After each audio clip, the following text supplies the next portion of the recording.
আপনারা দেখছেন এটা হচ্ছে দেগঙ্গা বাজার থেকে ভাসলিয়া যাওয়ার রাস্তা। আর এই রাস্তায় যে বর্ষাকাল নয় কিন্তু এখন শীতকাল, আর এই শীতকালেই এই রাস্তার হাল। আপনারা দেখছেন ছোট গাড়ি থেকে বড় গাড়ি সবাই দুর্ভোগে পড়েন এই জমা জলে, প্রায় ঘটে দুর্ঘটনা।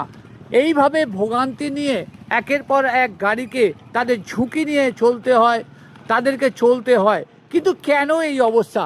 আসলে এই জায়গাটায় জলটা কেন এই জায়গাটা পাইপ ফেটেছে তো ওই কারণে রাস্তাটা কতদিন ধরে পাইপ ফেটে আছে? পাইপ ফেটে আছে তো মোটামুটি মাস দেড়েক মতো হবে, হয়তো 1.5 মাসে। কতটা ভোগান্তি এইভাবে যাচ্ছে, প্রচন্ড অবস্থা খারাপ। ঝুঁকি থাকে। উরি বাবা, গাড়ি উল্টি হয়ে গেছে, 3 দিন আগে গাড়ি উল্টি হয়ে গেছিল, বুঝলেন। আপনারা কি চাইছেন? রাস্তাটা যত সম্ভব ভালো হলে আমরা বেশ খুশি হই এই আর কি। আপনার নাম কি? আমার নাম প্রদীপ। আপনারা শুনলেন প্রদীপ, টোটো চালক শোনালো। আর এই ভোগান্তির এই যে রাস্তাটার এই যে জায়গাটা আপনারা দেখছেন, পিএইচই দপ্তরের আধিকারিকদের বিষয়টা নজরে আনার জন্যে আজকে আমরা এই লাইভ করলাম। আমরা যেটা আপনাদের সামনে তুলে ধরছি সেটা হচ্ছে এই যে গর্ত যে জমে জল উঠছে, প্রতিনিয়ত জল উঠছে মাটির নিচে পাইপ ফেটে, আর তার ফলে ভোগান্তি বাড়ছে। এমনই ভোগান্তি আপনারা দেখছেন, এই ভোগান্তি বাড়ছে এই জায়গাটায়।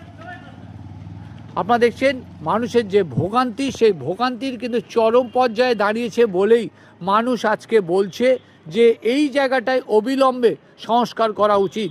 এটা কতদিন এই অবস্থায় পড়ে আছে? হ্যাঁ, সমস্যা কি হচ্ছে? রাস্তাও ভাঙছে। আপনারা কি চাইছেন? আপনার নাম কি? আর এই জায়গাটার নাম কি? দিলীপের মোড়। আপনারা দেখছেন এই যে রাস্তাটা, সেই জায়গাটায় জল উঠছে। পিএইচই দপ্তরের আধিকারিকরা জানে কিনা জানি না, তবে সংস্কার হোক এমনই দাবি জানিয়ে নজরদেগঙ্গা পেজ এই যে ছবিটা পোস্ট করছে আপনাদের সামনে।